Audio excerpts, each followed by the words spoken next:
Hello guys, હું જેકી શિરોયા. અમે south India જવા માટેની તૈયારી કરી રહ્યા છીએ.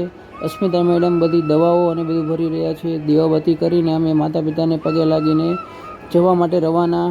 ત્યાંથી અમે ટ્રેનમાં બેઠા. ટ્રેનમાં થઈને મલ્લિકાર્જુન જવા માટે રવાના. ટ્રેનની અંદર ખૂબ જ મસ્તી કરી બધા યાત્રીઓએ, અને ટ્રેનની અંદર ખૂબ જ મસ્ત શણગારેલી આખી ટ્રેન હતી. એની અંદર બધા જ યાત્રીઓ પોતપોતાની મોજ મસ્તીની અંદર રાસ રમતા હતા.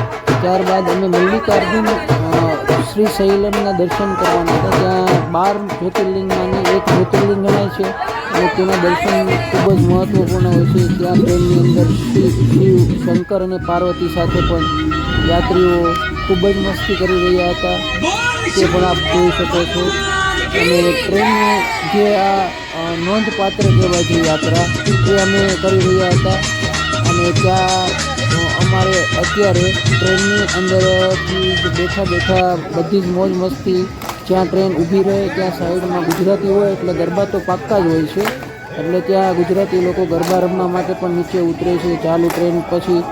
અને ત્યારબાદ એ લોકો જ્યારે ટ્રેન ઉપડવાની હોય ત્યારે બધા ટ્રેનની અંદર ચડી જાય છે. આ રીતની ખૂબ જ મોજ મસ્તી કરતાં અમે સાઉથ ઇન્ડિયાની યાત્રા કરી રહ્યા છીએ. ત્યારબાદ અમે મરકાપુર સ્ટેશન ઉતર્યા છીએ.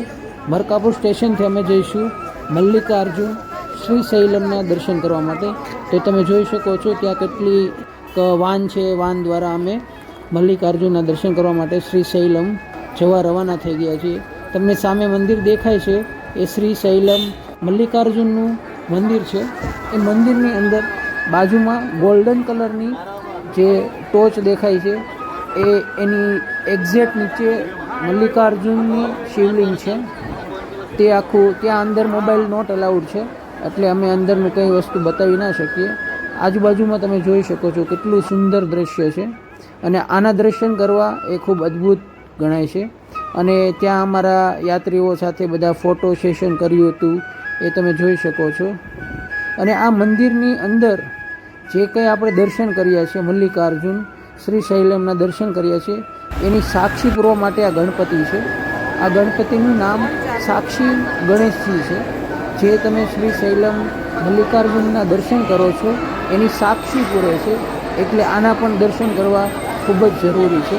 અને એની જે સૂંઢ હોય છે ગણપતિની, એ જમણી સાઈડ હોય છે. એટલે એ બી એક અદ્ભુત છે. તે તમે જોઈ શકો છો ફોટાની અંદર, જમણી સાઈડ છે. ત્યાર પછી અમે રિટર્ન મરકાપુર સ્ટેશન પર રવાના, અને ત્યાંથી અમે